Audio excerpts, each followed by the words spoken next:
이 발표를 듣도록 하겠습니다. 예. 그리고 한 가지 좀 말씀을 드릴 게 있는데요. 방금 소개받은 고혜령입니다. 다시 인사드리겠습니다.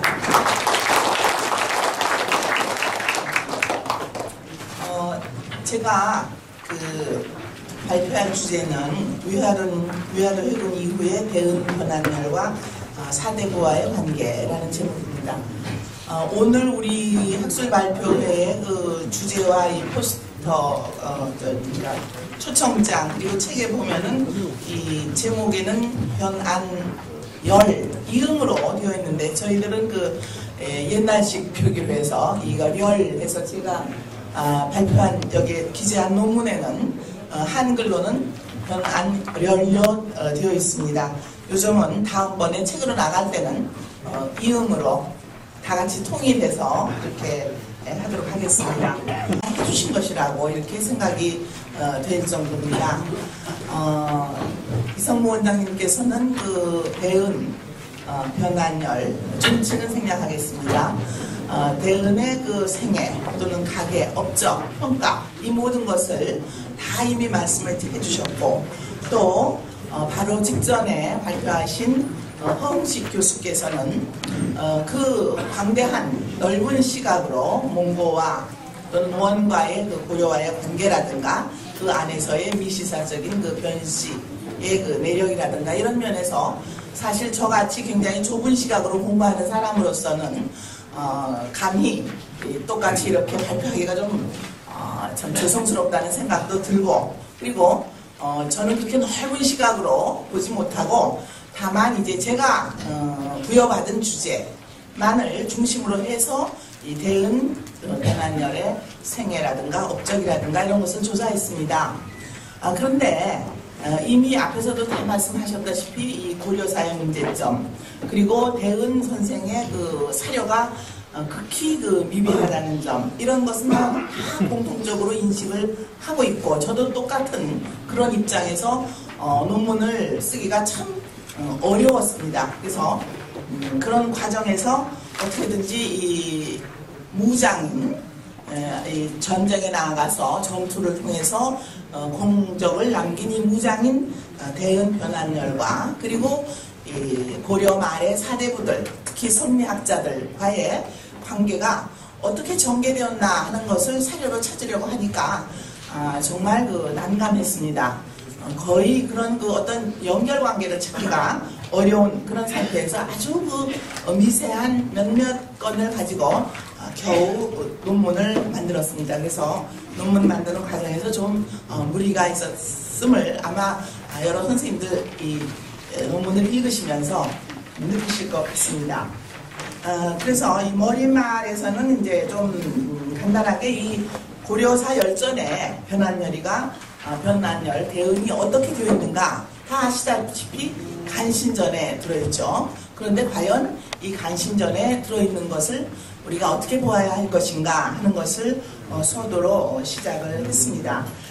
그래서 이 머릿말 안에 있는 내용들은 이미 앞에서 다 말씀하신 것들이기 때문에 더 이상 다시 되풀이할 필요가 없고요. 다만 이제 인용을 한다면 221페이지에 두 번째 패러그래프에서 수남 안정복이 성호 이익의 제자로서 책을 쓰면서 동사 강목을 편찬하면서 성호 선생에게 질문을 한 내용이 있죠.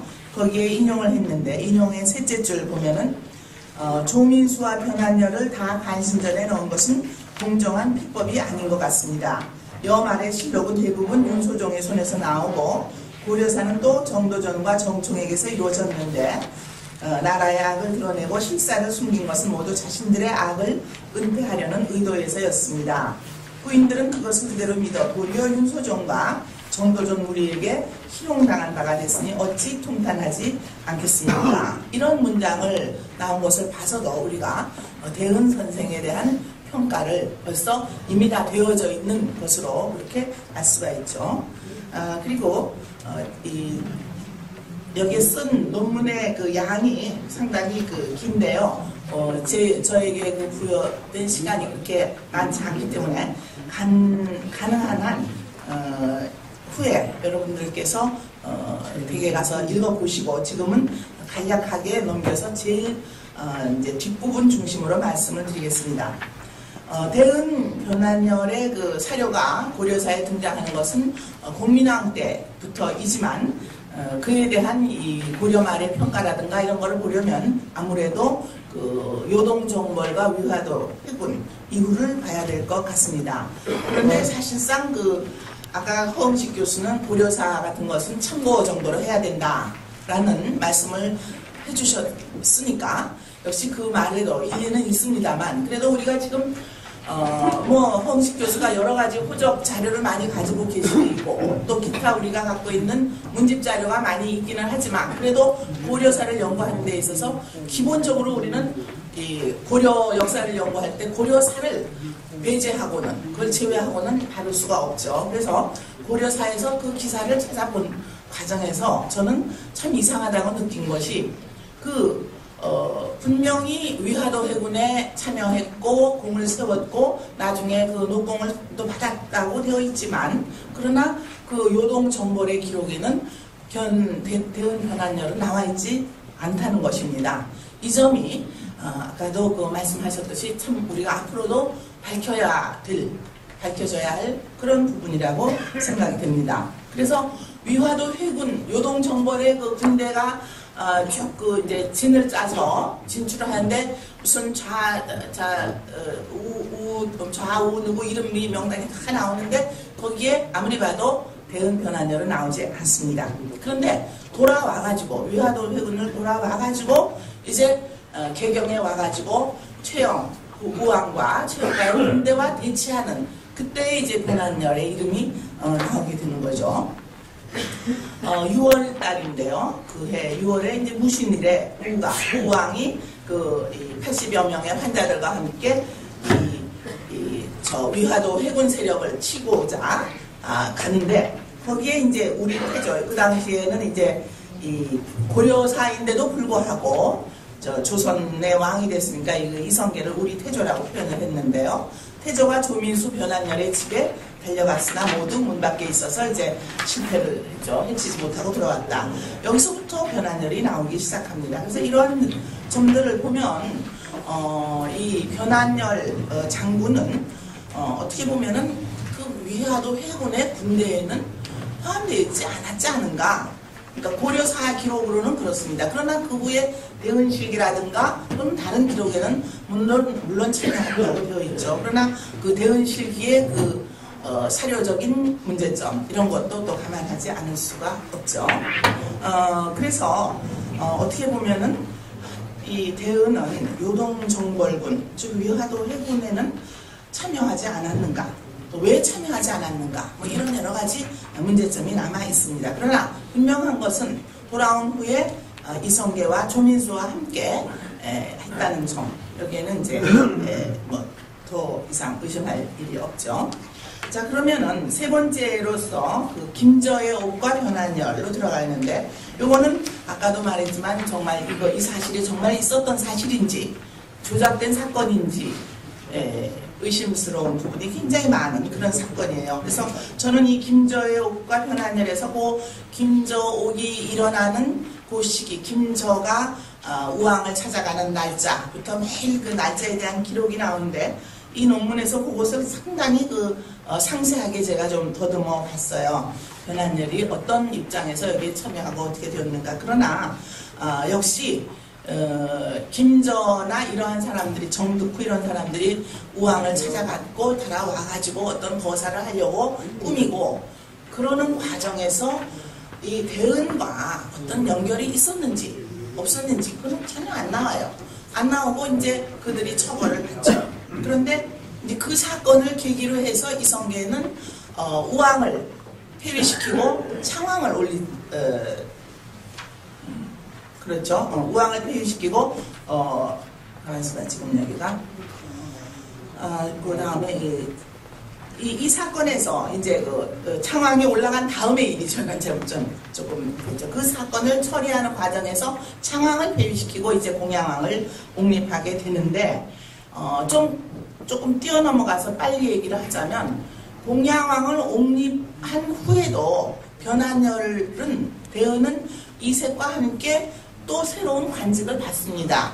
그러니까 그때까지는 변한열은 김저혜옥과 관계가 없었던 것이에요. 그런데 그 선후를 아무리 그 사료를 봐도 정확하게 분명히 할 수는 없는데 짐작한다면은 공양왕을 즉위시킬 때까지만 해도 이 변한열이 이 사건에 연루가 되지는 않았었던 것으로 이해가 돼요. 그러니까 그 관직에 새로 등용이 되죠. 그런데 돌아온 다음 비로소 이제 이 변한열에 대한 이 탄핵이 시작되는 것이에요.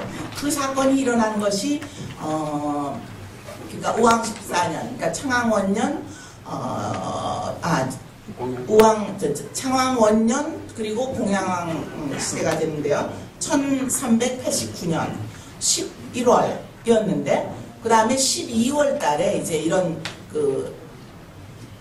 변한열 대은에 대한 이제 제거가 이제 이루어지게 되는 것이죠. 그래서 이러한 그 자세한 과정을 읽어 나가자면은 좀 시간이 많이 걸리고 또 이렇게 제가 좀 너무 막 뛰어넘어서 말씀을 드리기는 하지만 그거는 내용을 차분히 읽어보시면서 이해하시면 좋을 것 같아요. 굉장히 비교적 제가 자세하게 225페이지부터 229페이지 이렇게 연결이 됐습니다. 그래서 230페이지에 하면은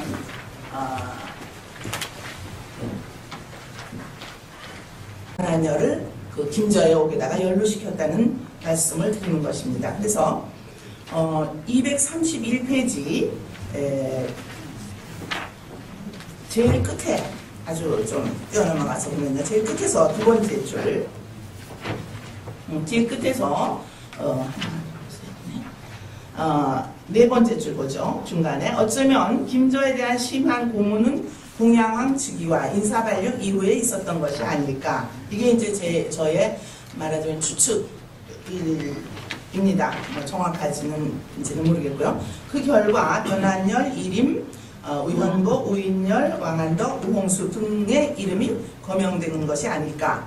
김저의 반역 음모는 조작되었다는 기존의 논거에서도 지적하고 있는 바와 같이 위에서 보듯이 영모의 누명을 쓴 변한열을 0344로 발령내었다는 그런 사서의 기록도 모순되고 음모의 방식도 허술하며 또 그 위에서 이제 곽충보라는 인물이 나오는데 그 곽충보는 이미 위화도 해군 때부터 이성계의 편에 선 인물인데 우왕이 그에게 이를 맡기라고 했다는 것도 수긍하기 어려운 말이다. 결국 김저의 사건은 어디까지가 진실이고 어디부터가 허위인지 가리기는 어렵지만 많은 부분에 조작이 있음을 부인할 수 없다. 이렇게 우리 1350년 이후에 약 20-30년간 외구의 출몰, 침략, 이거는 정말 고려로서는 견디기 어려운 그런 큰 외환이었습니다.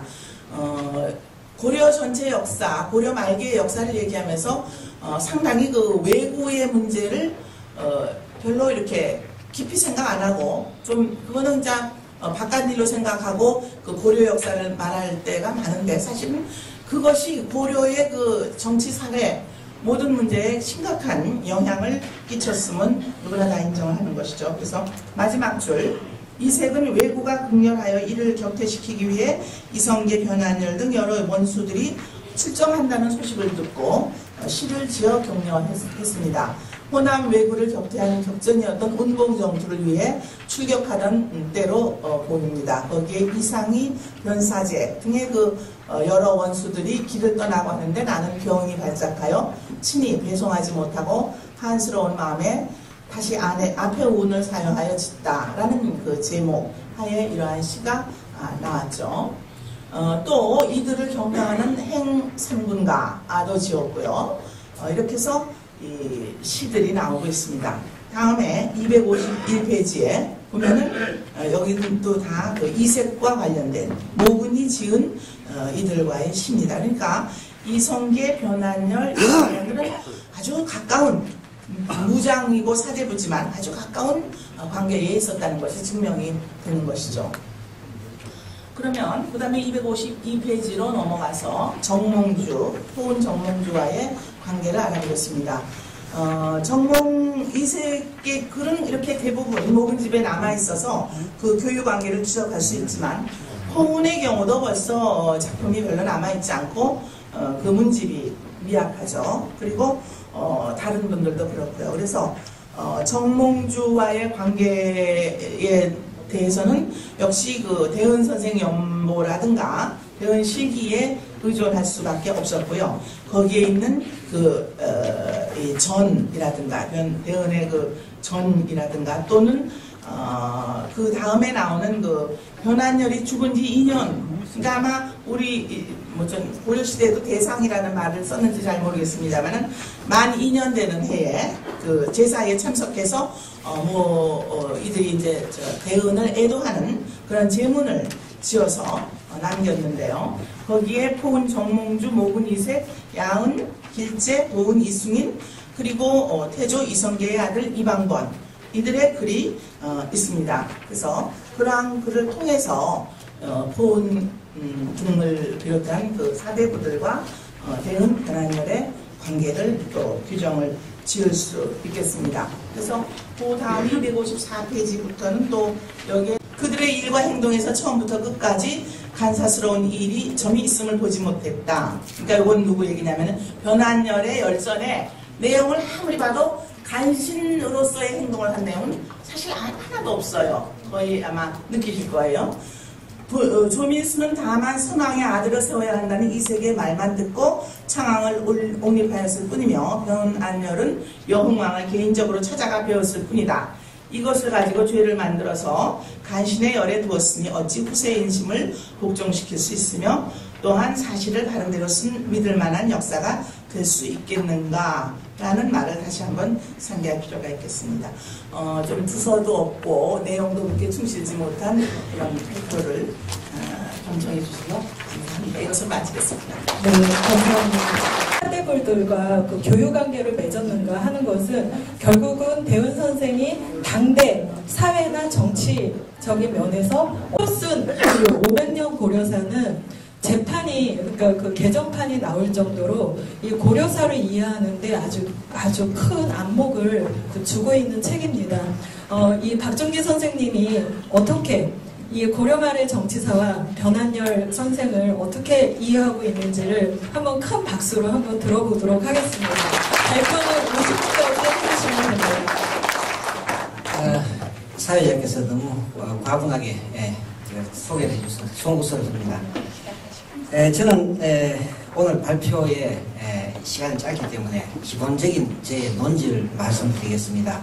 기본적으로 왜 변한열이 이 고려사 열전 간신전에 실렸는가, 이러한 문제의 기본적인 원인을 근본적으로 이성계 일파의 외화도 해군 이후 사전개혁을 단행하는데 이 사전개혁에 반대했다는 이러한 정치적인 입장이 그 이후에 우왕보기 사건, 예구자문 사건, 윤희 이초 사건을 통해서 결과적으로 정치적으로 거슬려 간다. 이것은 변한열뿐만 아니라 그 위화도 사전개혁에 반대했던 이색, 이인 같은 모든 정치 세력들이 여기에 연결된 것이다. 제 기본적인 논지는 그렇기 때문에 오늘 앞에서 발표하신 것과 같이 이 사료, 고려사 사료 자체를 저는 그렇게 아주 전적으로 부정할 수는 없는 것이고, 이 고려사 사료를 토대로 해서 볼 때 우리가 이 각각의 사건의 어떤 조장 여부를 떠나가고 냉정하게 고려 전체 역사를 연결시켜서 보실 필요가 있다. 이렇게 이 사전개혁, 이른바 김저욕을 비롯한 우왕보기 사건, 윤희 이초 사건은 고려말 전국을 뒤흔든 대단히 중요한 정변입니다.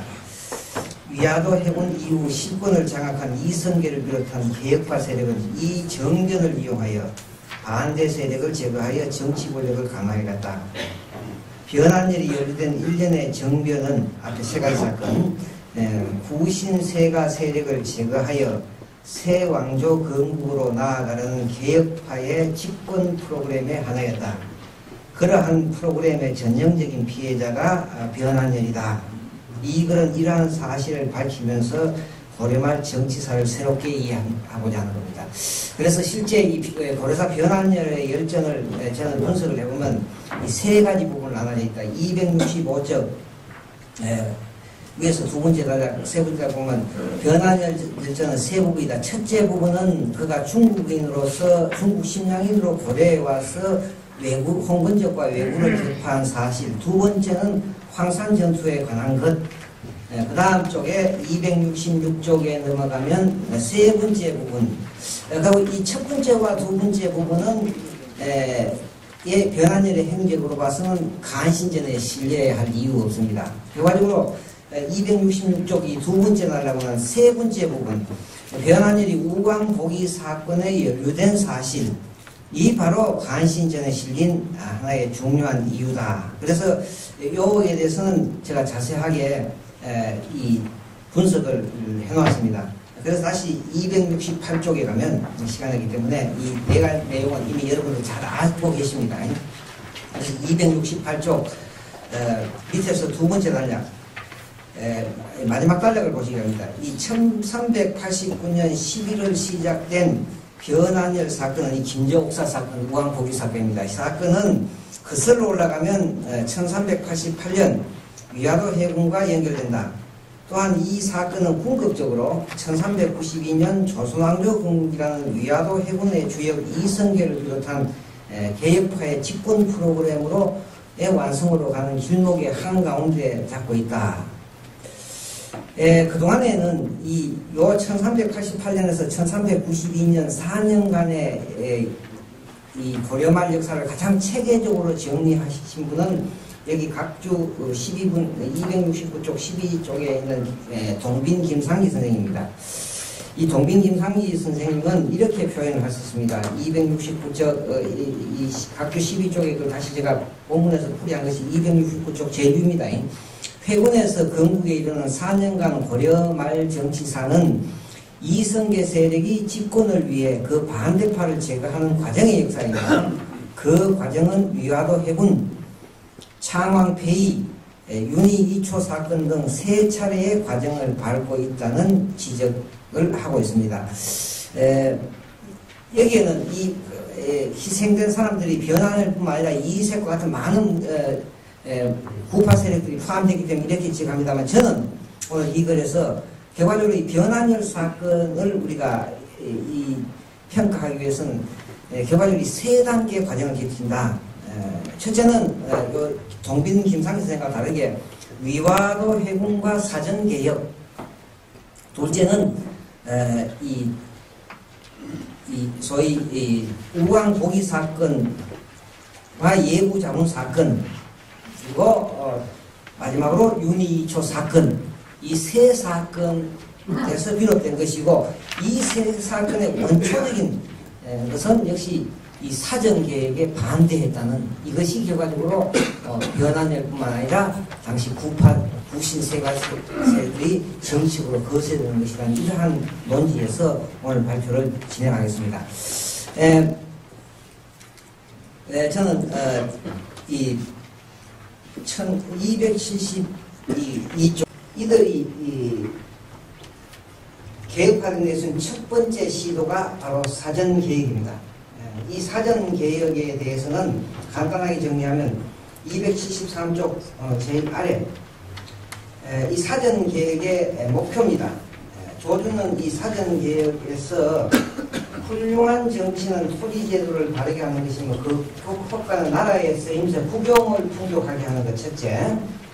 그 다음 274쪽이죠. 민생을 넉넉하게 하는 것, 후민생, 관료를 우대하는 것, 우조신, 군사를 넉넉하게 하는 것, 성군사, 이 네 가지 목표를 내세웁니다. 그리고 구체적인 방안으로서는 275쪽 이 가운데 단락에 개혁파는 이러한 4가지 목표를 달성하기 위해서 2가지 구체적인 방안을 제시한다. 첫째는 경기지역의 토지는 관료들의 과전지로 하여 외방의 과전지급을 금지하고 또 사전 폐단을 방지하기 위해 훈정과 구경을 위한 토지는 외방에 지급한다.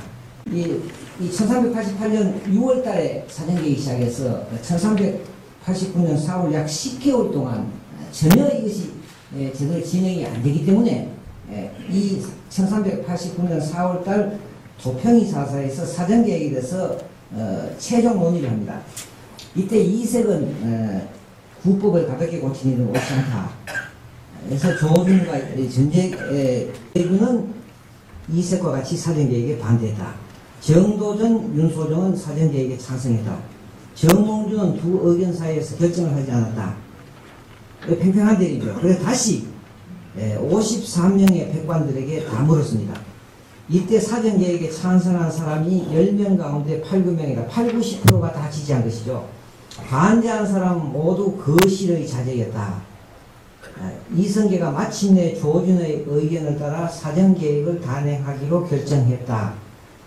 그 사전계획과 밀접한 관계입니다. 바로 이 사전계획이 1389년 4월 달에 이성계 결단에서 확정이 되고 또 그것이 마무리되는 상소문이 마무리되는 1389년 12월 시점에 바로 김저 옥사 사건, 우왕복귀 사건 그리고 예무자문 사건이 들어서 1차적으로 그 반대 세력에 대한 의식이 들어간다.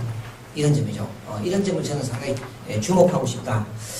그래서 그 반대파에 대한 제거가 279쪽에 나오는 예무자문 사건과 반대파의 제거. 물론 여기 속에는 저는 사전개혁 김저 옥사 사건까지 포함됩니다. 이 김저 옥사 사건에 대해서는 279쪽 마지막 단락에 사전개혁에 반대하는 본격적인 정치 공동체는 김저 옥사건이다. 이렇게 하기 때문에 이런 자세한 설명은 이미 다 아시기 때문에 그대로 넘어가기로 했습니다. 하나 참고한다면 280쪽에 제가 이제 이 사건을 계속 변환열 사건이라고 얘기했는데 예부자문 사건, 김조옥 사건, 윤희이초 사건을 저는 기본적으로 변환열 사건이다. 일련의 사건이다. 그리고 이 변환열 사건의 근본적인 원인은 사전개혁과 관련이 있다. 그 말씀을 드린 하나의 근거는 아까도 바로 그런 상소문이 전제개혁이 완료되는 시점에 바로 이 사건이 나오고 있다는 것과 함께 280쪽 이 두 번째 단락이고 또 한편 280쪽이죠. 또 한편 다른 기록에 따르면 변환열은 사전개혁에 불만을 품고 있다가 이 권권의 예우자문을 보고 왕씨를 모두 죽이고 신씨 우왕과 창왕의 지위를 굳히기 위해 이림, 우인열, 왕한덕, 우홍수, 이기생 등과 함께 자기의 신복인 이열진, 이경도를 자객으로 삼아 모방하려고 했다고 한다. 이림 개혁을 통해서 문제를 해결하려고 이것이 어디 보면 이성계 일파의 집권의 명분서 궁극적으로 조선왕조 건국의 명분을 삼는 일이고 이것이 당시에 하청민과 일반 관료층의 지지를 받았는데 여기에 반대했다는 사실 자체가 저는 그래서 이 과정법의 시행부터 완성하는 과정이 곧 이 반대 세력에 대한 정치적인 제거와 일정하게 연결되어 가더라 이런 말씀을 드립니다.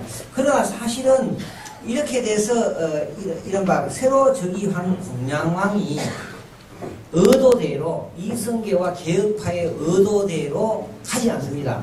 저는 공양왕의 정치는 양면 정책이라고 봅니다.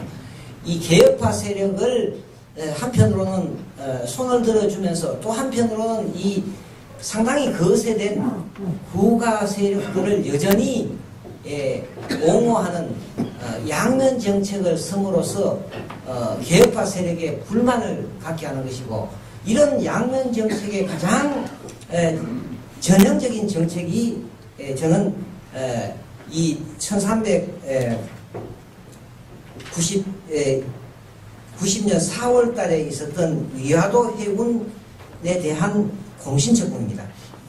여러분 알다시피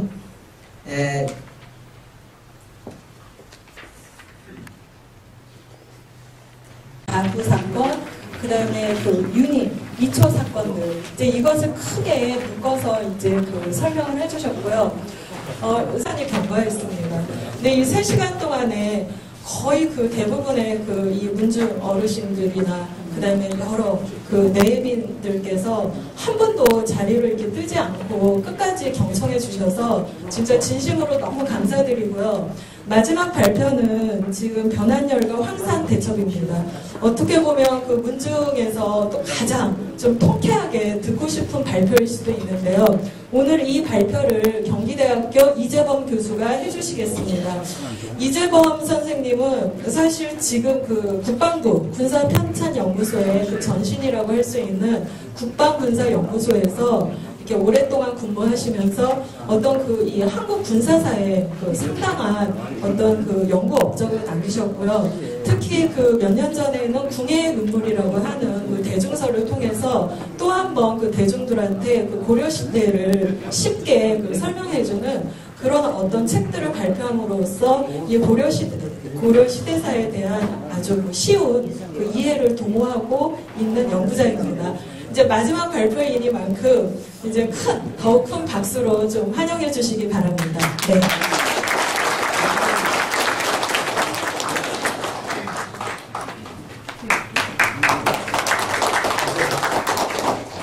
박수는 안 주셔도 되고요. 네, 방금 소개받은 경기대학교의 이재범입니다. 워낙 이제 주어진 시간이 짧고 그러다 보니까 굉장히 제가 간략하게 발표를 해야 되겠습니다만은 제가 오늘 이 자리에 변환열과 황산대첩이라는 주제를 가지고 나오게 된 배경을 짤막하나마 말씀을 드려야 될 것 같아요. 제가 이렇게 이제 문중발표라고 하는 것이 저한테 이렇게 많은 경우가 아닌데 이번 경우는 조금 특이했던 것 같아요. 제가 여기까지 오게 된 그 과정을 보면 제가 이제 아까 우리 그 사회자가 말씀하셨지만 제가 국방군사연구소라고 하는 곳에서 꼭 20년 전 1992년에 제가 외고 토호사라고 하는 그 단행본으로 된 저서를 그때 쓴 적이 있습니다. 그런데 그때 한 2년간에 걸쳐서 굉장히 그때 그게 제가 쫓기면서 글을 쓰면서 외고와 관계되는 사료를 보면서 굉장히 그 의심스러운 부분들이 많았어요. 왠가 하면 여러 사람이 인정된 전개되는 그런 전투가 되는데 근데 거기에서 보면은 몇몇 사람에 의해서 이게 전공이 나타나게 되고 나머지 굉장히 많은 사람들의 장소가 나오는데 그 사람들의 얘기들이 거의 나오질 않아요. 그래서 이제 그걸 굉장히 의심스럽게 생각을 하고 있었는데 제가 조금 한번 이걸 관심을 가지고 봐야 될 것 같다 이런 생각을 하고 있었거든요. 홍문적 외고가 이제 근데 외고가 계속 충고하고 있는데 또 다시 홍문적이 밀려들었기 때문에 그러니까 이제 그 북방에서 홍문적 그 다음에 남쪽에서 해양에서는 외고 그래서 고려가 굉장히 그때 어려운 때였단 말이죠. 그래서 그때 홍문적 말에 생각을 하고 있었는데 그때 제가 이제 경기도 문화재 위원장을 하고 있었어요. 그래서 근데 이제 그때 어떤 그 현상 변경이기 때문에 문화재 부분에 뭐 이렇게 옮기려고 하면 반드시 경기도 그쪽에 그런데 그게 와가지고 제가 거기에 이제 현지 출장을 갔었어요. 그래서 가서 보니까 묘역이 아주 더 좋은데 묘역 좋다는 얘기를 하려고 하는 것은 아니고 그리고 그 부분을 보고서 제가 다시 이제 변화하는 부분이 사실 이제 우왕 세가가 돼야 되는데 우왕이 반역자가 돼가지고 신우 열전으로 되면서 반역 열전에 들어가 있거든요. 이렇게 이거 우왕하고 창왕은 현재 저희들이 아는 것처럼 고려세 왕으로 되어 있는 것이 아니라 반역자로서 그 신론의 아들이라고 해서 신우, 신창 이렇게 해가지고 반역 열전에 들어가 있어요. 그런데 변환열이라고 하는 분의 그렇기 때문에 이제 세가에 수치가 없기 때문에 그러면은 이 우왕대를 했더니 어디가 있나 봤더니 변환열 열전에 붙어 있는데 변환열은 간신 열전으로 되어 있더라고요. 그래서 이게 참 흥미로운 일이라. 그런데 이제 그때 마침 지금 여기에 계시는 변종구 회장님이 제 연구실에 한번 찾아오셨어요. 찾아오신 이유는 뭐냐? 이제 그래도 그것도 그 허가를 제가 해주고 심의를 해야 되는 사람이기 때문에 그쪽을 좀 어떻게 좀 잘 좀 봐달라는 뜻이었죠. 그래서 그거야 뭐 별 크게 접촉사항이 있는 것이 아니라서 무슨 문제가 있겠느냐. 그렇게 이제 말씀을 드리면서 참 그 변화령이라고 하는 분이 굉장히 흥미로운 분이더라. 그래서 그분 참 다시 한번 봤으면 좋겠다 이런 말씀을 제가 드렸어요. 그러고서 이제 변 회장님 가셨어요. 그러고 나서 며칠 있다가 그 오늘 이제 기도연설 해주신 그 이성우 원장님께서 저한테 전화를 하시면서 그거에 대해서 혹시 좀 같이 한번 참여를 해보겠냐 이렇게 말씀하시더라고요. 그래서 선생님 어떻게 그걸 아셨냐고 이렇게 했고, 또 그다음에 이성우 원장님은 제가 이제 그 한 20여 년 전에 제가 모셨던 저한테 굉장히 엄한 저희 그 상사이셨어요. 굉장히 자상하기도 하시고. 그래서 그때 한국민족문화대 백과사전이라고 하는 거를 그때 만들 때 저희 부장님으로 이제 오셔서 그때 저희들에게 그걸 전부 이렇게 총괄 하셨던 분이십니다. 그래서 선생님 그러면 저도 참여를 했으면 감사하겠습니다. 이제 그렇게 해서 제가 이 자리에 오게 된 겁니다. 제가 이 말씀을 드리는 건 무슨 문중부탁으로 제가 이거 선생님께 다 마찬가지시겠지만 워낙 자료가 없고 또 그리고 이 자료가 굉장히 많이 그 고려말 조선초의 조선 개국이라고 하는 것 때문에 이렇게 왜곡이 되고 또 이렇게 빠져 있고 그렇게 해서 원형을 참 알아볼 수 없는 것이 그 고려말에 이제 얽혀져 있는 그 간신열전이나 또 이런 데 이제 수록되어 있는 인물들의 이야기인 것 같아요. 그러니까 원형을 어떻든가 조금 더 복구를 해보고자 했던 것이 이 지금부터 제가 이제 발표하고자 하는 그 내용의 주제가 됩니다. 최충과 같은 사람이나 최후 같은 사람은 그 당시에 권력을 보면 왕조를 엎을 만한 권력을 가졌음에도 불구하고 왕조를 엎지 않고 그대로 고리라고 하는 왕을 지켰다면 이 사람들은 반역자는 아니죠. 굉장히 건진으로서 왕을 능멸하고 우습게 볼 수는 있지만 오히려 이런 사람들이 뭐 그러니까 그 흥포한 어떤 그러니까 뭐 그 포악한 신하는 될 수 있지만 반역자들은 아니거든요. 왕조를 엎지 않았기 때문에. 그래서 이런 사람들은 반역열전에 집어넣고 했기 때문에 역시 간신이다, 반역이다 이렇다라고 하는 것은 고려의 개국 공신이나 개국자들에 의해서 굉장히 이것이 자의적으로 마음대로 이것이 편차가 쌓여졌다. 이런 것은 분명한 사실인 것 같습니다. 그래서 301쪽에 제가 변한열전의 이제 구성과 전공 이렇게 다시 해놓은 건 그럼 일단 한번 변한열전이 그러면 도대체 간신열전인데 어떻게 구성이 돼 있나? 그래서 그것을 한번 좀 살펴봤습니다.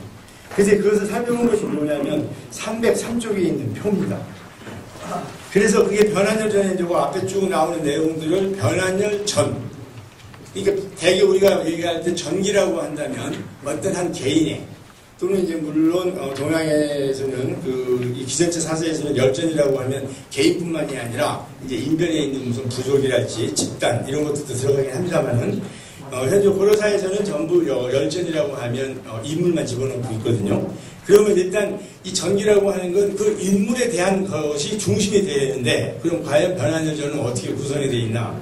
그래서 그 표를 보게 되면 변한열전은 전부 374줄이 나옵니다. 이제 이 374줄이라고 하는 건 현재 우리나라에는 고려사가 번역이 되어 있는 것이 이제 꽤 오래전에 동아대학에서 해놓은 곳이 있고 또 북한에서 한 것을 이렇게 복사를 해가지고 해놓은 것이 있거든요. 그래서 저는 이번에 그냥 북한 거에서 나온 것을 그냥 인용을 했는데 거기에 보면 374줄이 전부 변한열전의 구성을 하고 있습니다. 근데 그 가운데 보면 황산대첩의 승리가 201줄이 되고 그 다음에 김조옥사 우왕보기 사건이죠. 결국 이것으로 해서 이제 변한열 대현 선생이 결국 이제 간신열전에 들어가게 된 계기가 되는 건데 이제 결국에는 이제 이성계를 따른 이제 김조옥 옥사. 그래서 이 두 개를 빼놓고 나면 실제로 변한열 선생과 관련되는 것은 374줄 중에서 36줄밖에 안 남습니다. 그럼 이 가운데서 황산대첩이라고 하는 것이 변한열 선생하고 굉장히 관련이 있을 텐데 그럼 이것은 과연 어떻게 되느냐? 304쪽에 보게 되면 변한열전에 수록된 그런 황산대첩 여기에 보면 과연 변한열전이기 때문에 주인공이 누구냐? 변한열이 되느냐? 그런데 그게 아니에요. 진포전투 그러니까 이제 그 황산대첩의 그 시초화되는 진포전투에서 외적이 깨졌고 그 깨진 외적들이 이제 도망을 가서 가게 되니까 이제 백엄이라는 사람이 가서 협상하는 과정, 그 다음에 협상이 되지 않으니까 고려군이 공세를 취해서 경산부에 들어간 사실, 그리고 결국 여기에서 또다시 밀려서 이 왜구들이 어디로 들어가느냐? 황산으로, 그러니까 지금의 운봉, 그쪽으로 들어간 내용. 그래서 황산대첩이 결국에는 한 줄 중에서 163줄을 가지고 있고 그 나머지 그 앞부분도 변환열 선생과 관련되는 것이 아니고 전부 그러니까 결국 황산제첩의 그 전초전으로서의 황산제첩을 설명하기 위한 그러한 구조로 되어 있는 것이 이 변환열 전의 구성입니다. 그렇기 때문에 결국 여기서 변환열 전에 여기서 나오는 이 변환열과 변환열 열전이 구성된 것은 결국에 다시 303쪽으로 돌아가게 되면은 거기 가계가 간단하게 세 줄이 나오고 그 다음에 거기에 이제 그 홍건적을 격퇴했다라고 하는 것, 그 다음에 거기 이제 변환열 선생이 이제 이렇게 사람들을 만나면 뭐 이렇게 수박히, 그러니까 요새 같으면 그게 뭐 시중 비슷한 거 같이 힘겨루게 하는 것, 그러니까 이제 무인으로서의 그것이 강했다. 그러한 어떤 그 인물에 대한 평가 비슷한 것. 그리고 이제 그 다음에는 이제 간단한 관집 소개, 그 다음에 봉신을 받았다라고 하는 것, 그리고 거기에 이제 그 A의 그 O를 보게 되면 분영, 지금의 부안, 행안산 전투에서 승리를 했다. 이제 그 다음에 이제 그 H는 인사비리, 그 다음에 A8, A9 이런 것도 단양전투, 안동전투에서 이제 승리했다는 걸 간략히 써놓고 있는 정도에 그치고 있습니다. 첫 번째 왔을 때 변환열 선생은 2등 공신이 되고 두 번째 왔을 때는 1등 공신이 됩니다. 그러나 실제로 이 내용에 대해서는 거의 내용이 나오지 않고 그리고 도려사에서도 이 홍건적과 관련된 내용에 있어서 전공은 거의 유일하게 나오는 것이 이성계의 이야기가 나옵니다. 그래서 307쪽입니다. 입니다만은 그러니까 홍건적이 지금 배경에 성 안에 있고 바깥에서 공격을 하는데 이때 이제 전투 상황이 어떻게 되냐면 307쪽에 보게 되면 위에서부터 두 번째 쪽에 보시면요. 이때 정세훈이라고 하는 장군이 총병관이 되고 이때 군사가 약 20만 명입니다. 그리고 C3라고 하는 곳 다섯 번째 줄에 보면 이때 이여병이 이제 수익문을 담당을 하고 그리고 그 밑에 줄에 권위가 기병 수십 기 그러니까 이제 앞에 돌격대가 있는 거죠. 근데 갑자기 느다가 이 홍건적이 물러가면 되지 마지막까지 다 죽일 필요가 없다. 그게 이제 그 유능한 장군들의 얘기거든요. 왜냐하면 그 싸우지 않고 이기는 것이 가장 이제 그 훌륭한 건데 그렇게 해서 퇴로를 일부러 이렇게 뚫어주게 됩니다. 이때 홍건적이 도망가게. 그 도망을 가게 되면 되는데 그래서 약 그 10만 명이 넘는 이 홍건적들이 그때 이제 도망을 가게 되는데 근데 이성계는 어디서 튀어나오냐면 도망가는 홍건적으로 퇴로를 뚫어줬는데 이성계는 여기서 공격을 나가요. 그렇게 해서 죽여요. 근데 전부 이성계의 공격이라는 것이 이렇게 소규모이거나 도망가는 적을 치거나 해서 나오는 건데 이것을 굉장히 과장해서 서술을 해둔 게 다 나타납니다. 그래서 이 뒷부분에 다시 또 이제 제가 말씀을 드리도록 하겠습니다. 그래서 308쪽에 보게 되는 말이죠. 여덟 번째 줄인데 지금 20만 대군이 지금 주변을 지금 싸가지고 총 공세를 하고 전략적인 공격을 하려고 하는데 그러면서 이성계는 2,000명을 끌고 와서 선두에서 싸움을 하는 건데 이것이 과연 나중에 추가된 내용인지 아니면 실제로 그랬는지 만약에 실제로 그랬다라고 하면 이성계는 처벌받아야 되는 거죠. 왜냐하면 군기 이탈을 해가지고 사격을 아직 하지 말라고 했는데 내가 혼자 튀어나가는 아주 돌출하고 제가 그 연속 사극은 잘 보지 않습니다만은 요즘에 대풍순가 하는 거를 보면 아마 이성계는 제일 잘 그러는 것 같아요. 아주 진짜 무식한 어디 그 여진족들하고 같이 살던 뻘짓하면 팔이나 빼들고 그러니까 전략이나 전술이나 이런 것보다는 유격전이나 아니면 국지전 이런 거에 굉장히 강한 그리고 자기의 공을 굉장히 내세우려고 하는 그런 아마 장수로서밖에 이 내용을 가지면 표현이 안 됩니다. 그런데 분명한 것은 이성계가 2,000인을 가지고 이렇게 싸웠던 것에 대해서 이성계의 이때 1등 공신을 받게 되는데 이성계의 서열은 21번째 나오게 돼요. 그러면 나머지는 대부분 그 당시에 모든 사람들이 다 장수로 나가는 건 아니고 중앙에서 왕을 호위했고 이런 사람들이나 또는 중앙에서 이렇게 지휘관으로서 이런 사람들도 아래에 점수를 잘하면 포상을 받기 때문에 그러면 저희들이 충분히 짐작을 한다고 하더라도 이성계의 공이 이 정도라고 했을 때 그럼 변환열은 그보다 1등 공신의 서열이 앞서요. 그런데 아무 내용이 없어요. 단 1등 공신만 받았던 것이고 그렇다면 그보다 상응하는 그러한 그 전술가로서 또는 그 장군으로서의 면모를 저희들이 생각을 해볼 수가 있습니다. 그리고 이 얘기도 또 어디에 나오냐면은 이석의 전공에 대한 얘기도 이거는 안우라고 하는 사람의 열전에 나와요. 이 안우라고 하는 사람은 나중에 어떤 정치적인 내용이 있었는지 모르지만 이때 그 수복 경성공신이라고 하는데 이때 홍건적을 물리친 총병관 정세훈이 자기보다 공이 더 많을까봐 정세훈을 모함을 해서 죽여버린 사람이 안우인데 안우 역전에 그 내용이 이성계에 이 내용이 나오게 돼요. 이성계는 이제 아까 우리 이정호 의원님 말씀하셨지만 국왕이 되고 나서 자기의 열전을 둘 수가 없기 때문에 다른 사람의 열전을 둘 수밖에 없지만 그러한 것으로 해서 이성계 이야기가 곳곳에 이렇게 쓰여져서 전공이 더 드러나게 보이는 것 같아요. 그 다음에 이제 309쪽에 보면 변환열과 제주전투입니다. 이때는 2005 제주도 정보를 목포 정보를 할 때 얘기입니다.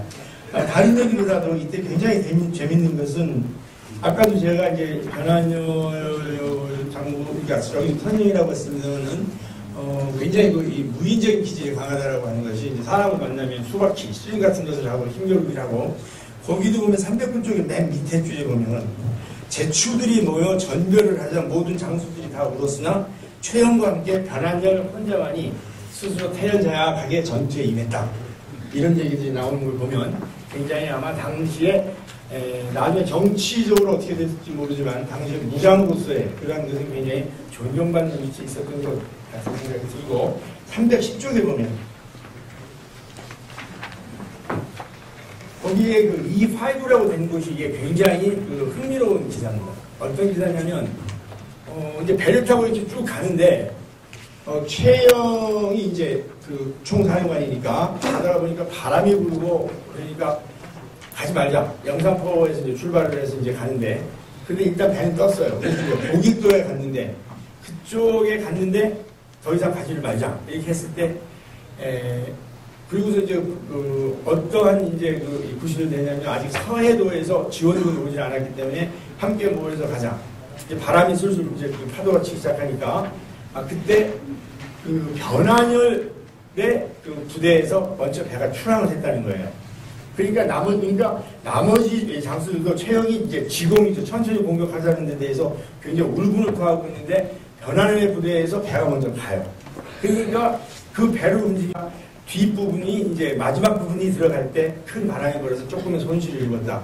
근데 이걸 바꿔놓고 생각을 한다면 배가 출항을 할 수가 없게 되는 거고 만약에 최영리의 말대로 했다면 자칫 잘못했으면 오길도하고 추자도 사이에서 또 추자도는 동구에서나 같은 데 보면은 그때서부터 물길이 굉장히 달라지거든요.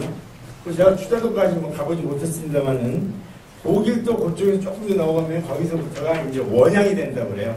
근해가 있고 원양이 있는데 그래서 그때서부터는 이제 수심이 확 달라지고 물길이 달라지고 추자도와 굉장히 보길도 추자도 하는 게 물길이 거세다라고 하는 것이 이제 지리에 나와 있는 내용인데 사실 최영이라는 사람이 굉장히 저희들 알기에는 굉장히 이제 의리가 강하고 충성심이 있는 사람인데 실제 여기 또 혹시 그 철원채식이가 계시다가 저를 욕할지 모르지만 굉장히 그러한 기계는 장대합니다만은 어떤 경우에는 굉장히 조금 도출적인 그러한 전략을 택한 때가 많이 보이고 여기서 뭐 최영 얘기를 하는 건 아닙니다만은 이런 거 볼 때 변환열이라고 하는 게 굉장히 무장으로서의 그러한 수집을 갖추고 있었던 인물로 여겨지고 비단 전투뿐만이 아니고 이러한 전략이나 전술 그리고 지리나 지형에 대한 지형지물을 굉장히 잘 이용할 줄 알았던 그런 인물로 여겨지게 됩니다. 거기 이제 313쪽에 보면은 이제 거기 이제 네 번째부터 제가 쭉 변환열의 피하병사들이 가장 먼저 출발을 하고 있고 하는 배은의 이제 그 얘기를 하고 있습니다. 그 다음에 시간이 너무 없네요. 그래서 지금 벌써 20분이 다 돼야 하니까 313쪽 밑에서부터 네 번째 줄이 행안산 전투. 이거는 부안의 전투인데 이것도 그 기록이 이렇게 두 개로 쪼개져 있어요. 그러니까 변환열 전에는 행안산에서 변환열이 왜군을 물리쳤다 이렇게 되어 있고 실제로 이거보다 더 상세한 내용은 나세 열전에 있습니다. 나세라고 하는 분은 이제 진보전투에서 최무선하고 같이 화포 공격을 해가지고 왜군을 친 분이고 굉장히 뛰어난 이분도 이제 수군 장수이면서 또 육전도 같이 했던 그런 분인데 이분의 낮에 이분의 그 열정의 오히려 상상에 나와요. 근데 실제로 이 행안산 전투 때 그러면 최고 지휘관이 누구냐면 나세처럼 얘기가 되어 있는데 실제 변한열 선생님입니다.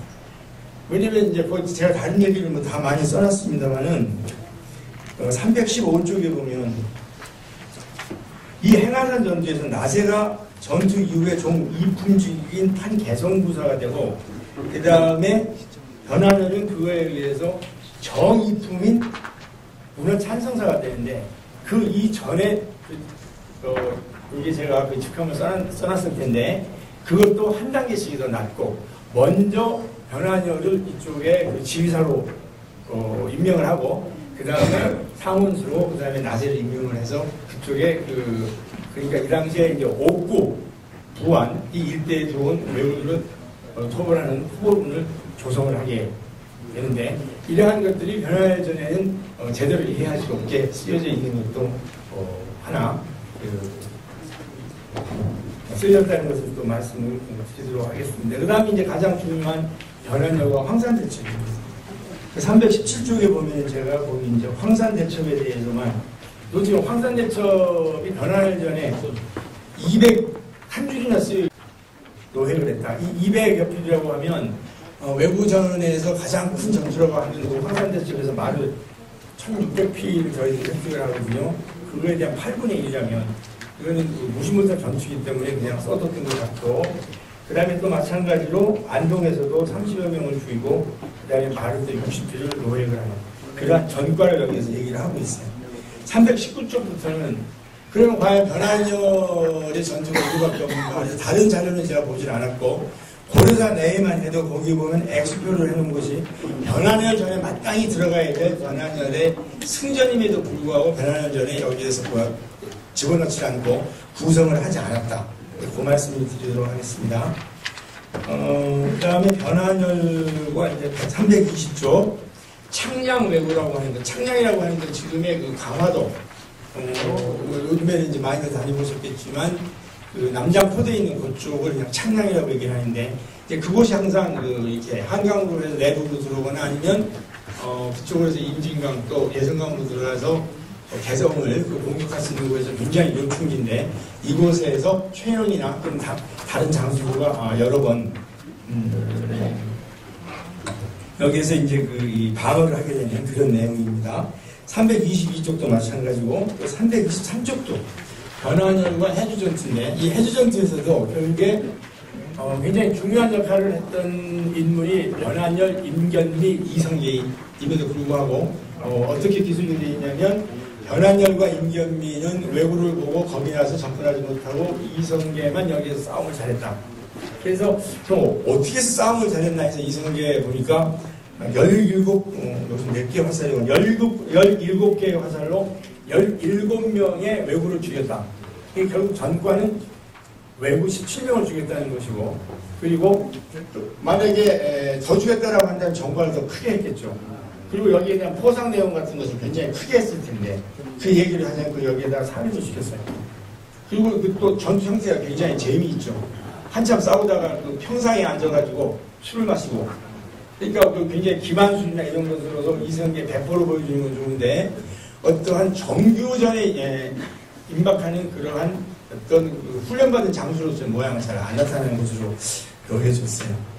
그 다음에 이제 바로 이러한 것이 이성계나 변한열, 나세, 다른 장수들과 조금 이성계였던 것이 도출한 것인데 시간이 없으니까 황산대첩을 제가 짧게 말씀을 드리겠습니다. 327에서 328 이쪽부터 쭉 보면 이때 지휘부의 구성인데 이게 계속해서 도치찰사가 미냐 도술문사가 미냐 근데 이거에 대한 평가는 저는 여기에서 그냥 한국정신문화연구원에서 나온 민족문화 백과사전에 도치찰사가 한 단계 위라고 하는 것을 그냥 주로서 인용을 했습니다만은 역시 이것에 대한 평가는 이것은 조선시대 때의 책이기 때문에 아까 이성문 원장님 말씀하신 대로 고려말에 있어서는 그것이 바뀔 수도 있고 또 국왕이 임명을 하면 더 낮은 사람이 더 지찰사가 될 수도 있고 하는 그 당시의 상황을 고려를 해서 누가 위다 아니다 이것을 꼭 여기서 분명하게 가리는 것은 좀 어려운 일이 아닌가 이런 생각이 들게 됩니다. 단지 여기에서 334쪽부터 그러면 과연 이성계가 이렇게 싸웠다라고 하는 황산제첩이 말을 1600피를 얻었다고 하는데 여기에 우리가 현재 알고 있는 것은 이성계가 싸운 것 외에는 다른 사람이 싸웠던 것은 아무것도 알려진 게 없어요. 오늘 이성계가 싸운 것만 알고 있는데 과연 이성계가 싸웠다라고 하면 이성계가 어떻게 싸웠느냐. 이성계가 그러니까 최고 지휘관이 돼서 이때 적어도 이성계 변환을 포함해서 나머지 7원수까지 해서 일단 9원수가 가게 되는데 자기의 친병이 아까 얘기한 이성계가 홍건적으로 쓸 때 2,000명을 데려갔다고 하면 최소 못하더라도 2,000명만 한다고 하더라도 2만 명에 가까운 군사가 가게 되는데 2만 명이면 현재 하더라도 저희들이 보병사단 2개사단 병력이 되거든요. 그럼 이 2개사단 병력을 그러면 이성계가 어떻게 움직였는가 그걸 저희들이 한번 봐야 돼요. 그런데 이때 보면은 이제 거기 334쪽서부터 이성계는 이때 여러 장수들하고 공격 준비를 해요.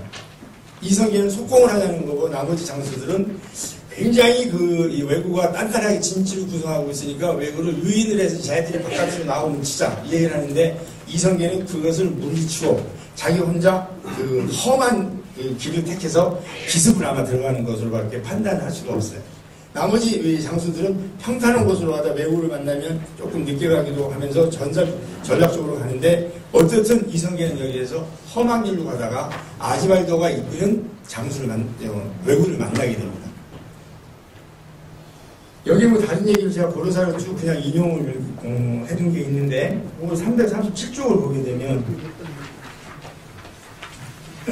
어떻게 되냐면 1단계가 토벌군이 도착을 하고 그 다음에 작전 방향 결정과 전투 지역을 분담을 할 때 이성계는 여기에서 자기의 이제 지역을 험한 곳으로 잡고 기습로를 택하는 것 같고 그리고 전투 지역으로 이동을 하고 결국 거기에서 날이 어두워져서 이성계는 야간 전투를 하면서 뭐 이렇게 화살을 이렇게 막 맞게 되면서 뭐 20 피하쇼 이런 뭐 이두란이가 얘기했다는 그런 이제 전설적인 얘기들이 여기서 나오게 되는 거거든요.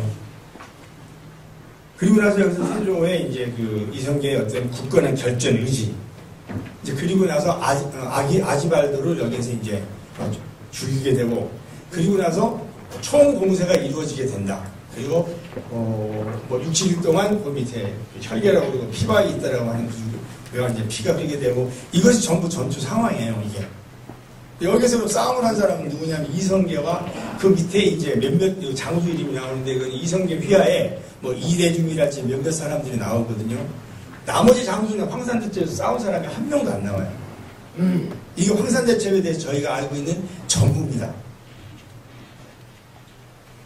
이 전부예요. 그래서 도대체 어떻게 해서 우리가 황산대첩을 이 정도밖에 모르고 있을까? 분명한 건 9명의 장수들은 싸우지도 않고 뭘 했단 말이야.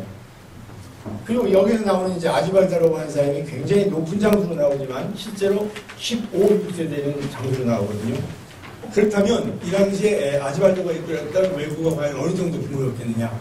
저는 아마 한 중상급, 그러니까 지금 같으면 사단 전투 규모 전투를 하는데 한 중대장이나 대대장급이 아니었겠는가?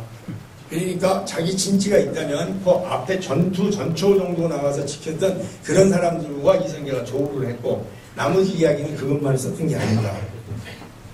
그런데 어쨌든 간에 여기에서 이러한 기습 공격이 굉장히 도화선이 돼서 나머지 누군가가 총 공세를 하지 않았으면 1600피라고 하는 말로밖에 현재는 그러니까 획득한 마필수로밖에 현재 저희들이 이 전과를 알 수가 없거든요.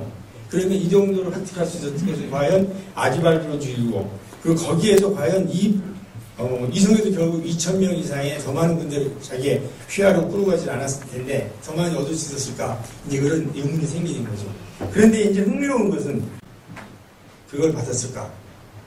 그럼 변환열은 또 다른 길로 가가지고 변환열도 그러면 화살 20개로 이성계처럼 이렇게 외국 20명을 쏴 죽였을까? 그러면 그렇게 해서 전부 그렇게 해가지고 그러면은 여기에 있었던 그 많은 외부를 무리쳤을까? 그것은 아무리 생각을 하더라도 제가 이제 오늘 이렇게 저랑을 떠드는 것은 저도 그 ROTC 제가 출신입니다. 그래서 제가 보병 출신으로 제가 그래도 최소한 40년은 제가 실병지휘로 경험이 있어서 그래서 제가 보기에는 이거는 분명히 어떤 유격전이나 그런 형태의 전투지 이것이 어떤 대부대가 갖는 전면전으로서의 그 내용은 나오지 않습니다. 그렇다면 이형제가 갖는 이 부대의 기능이 제가 보기에는 아마도 기습이나 그러한 것에서 이루어졌을 것이고, 그리고 나머지 이때 외구가 뭐 70명 정도인가, 처음에는 우리보다 굉장히 더 10배 이상이 많았는데 도망간 건 70명밖에 없었던 거, 이런 표현도 나오고 그러거든요. 그렇다면 우리를 최소한 아까 얘기한 2,000명 잡았을 때 15,000으로 잡는다면 외국가 적어도 10만에 가까운 외국가 있었다. 그렇게까지 저는 생각을 하지 않습니다만은, 그런데 거기서 이거밖에 안 됐다라고 하면 어떤 전면전에 의한 것이 아니지 않았을까. 그래서 제가 그냥 이 말씀만 드리고 얘기를 마치려고 하는데, 그래서 어떻게 황산대 그 이후에 있었던 김저 사건이나 또는 그다음에 이제 회군 목적 배수에 필요한 것으로 해서 대현 선생이 이제 조선의 개국의 공순에서 참여하지 못하고 그런 과정에서 그러한 공들이 사라졌던 것. 사실은 이것보다 더 아까운 것은 대현 선생뿐만이 아니라 이성계의 이 공만 기록을 한국에서 그 밖에 많은 병사들이랄지 많은 장군들의 기록들이 더 생생하게 남아서 우리의 역사를 좀 더 풍부하게 꾸며줬어야 됐을 것이, 그러한 정치적 사건으로 해서 이것이 이렇게 소멸되는 것이 대원 선생을 비롯한 나머지 또 분들에게서 또 아까운 우리의 역사의 한 부분이 아닌가, 이런 정도에서 제 발표를 마치도록 하겠습니다. 감사합니다. 네, 감사합니다. 사실 오늘 발표를 해주신 이재범 교수는 여기 이 남원에 직접 가서 상당한 전투를 고증을 한 결과를 오늘 발표를 이제 한 것입니다. 그래서 이제 앞으로 차후 이 연구가 정리가 되면 상당히 황산 대첩에 대한 새로운 좀 경향을 이야기할 수 있지 않을까, 이제 그렇게 생각이 듭니다. 자, 이제 이것으로써 오늘 학술대회를 다 마쳤는데요. 잠깐만 좀 자리를 조금만 더, 이제 역사에서 스토리텔링이 중요하다, 이제 이런 말씀을 늘 많이 하셨습니다. 사실 오늘 학술대회는 문중 지도에서 상당히 의미 있는 학술대회이기도 하지만, 사실 한국사학계에서도 이 대은 선생이 갖고 있는 어떤 아주 미묘한 이러한 위치는 고려 말에 여러 가지 상황들을 재조명할 수 있는, 그러니까 어떻게 보면 고려 말을 새롭게 스토리텔링을 할 수 있는 상당히 중요한 소재이자 주제라고 생각이 됩니다. 그래서 이런 뜻깊은 어떤 대은 선생의 어떤 생애나 그다음에 활동을 물론 간신 열전에 있기 때문에 속상하신 측면도 있지만, 저는 역설적으로 오히려 간신 열전에 있기 때문에 앞으로 대은 선생에 대한 연구가 계속 더 진행이 된다면 오히려 고려사를 새롭게 재조명할 수 있고, 그 다음에 콘텐츠화까지도 할 수 있는 이러한 요소가 된다고 생각하기 때문에 너무 속상해하지 마시고, 이제 겨우 대은 선생에 대한 연구가 이제 닻을 올렸습니다. 이 연구가 끝까지 잘 마무리될 수 있도록 우리 문중의 계속적인 지원을 바라고요. 그 다음에 이 책은 내년도에 다시 정식으로 책이 출간될 예정입니다. 그래서 지금 이 발표문 안에는 좀 오자도 있고, 그 다음에 연도상에 이렇게 잘못된 부분도 있지만 너무 나무라지 마시고 내년에 정식으로 나올 책을 좀 기대해 주신다면 그 기대에 부응해서 좋은 책으로 출간되도록 하겠습니다. 자, 오늘 끝까지 자리를 함께 해주셔서 너무 감사드리고요. 지금 우리 회장님, 명예회장님, 그 다음에 이성무 원장님, 그 다음에 오늘 또 발표를 해주신 네 분의 선생님, 그리고 또 끝까지 또 자리를 지켜주신 우리 문종 어르신들께 감사를 드리면서 큰 박수로 마치도록 하겠습니다. 이렇게 심심한 감사를 드립니다. 더더욱 이성무 원장님을 비롯해서 오늘 10분의 교수님이 참석하셨습니다. 우리 10분의 교수님에 대해서 박수 한번 보내주시죠. 늦게까지 기다려서 죄송합니다. 오늘 저녁 식사가 초조하게 마련됐습니다. 이거 바로 이 건물 뒤에 수운해관입니다. 이 낙원해관이라고 조절한 저녁 식사가 마련됐으니까 한 분도 빠짐없이 참석하셔서 식사를 차린 건 없지만 참여해 주시길 바랍니다. 오늘 끝까지 참여해 주신 여러 어른들께 다시 한번 감사드립니다. 대단히 감사합니다.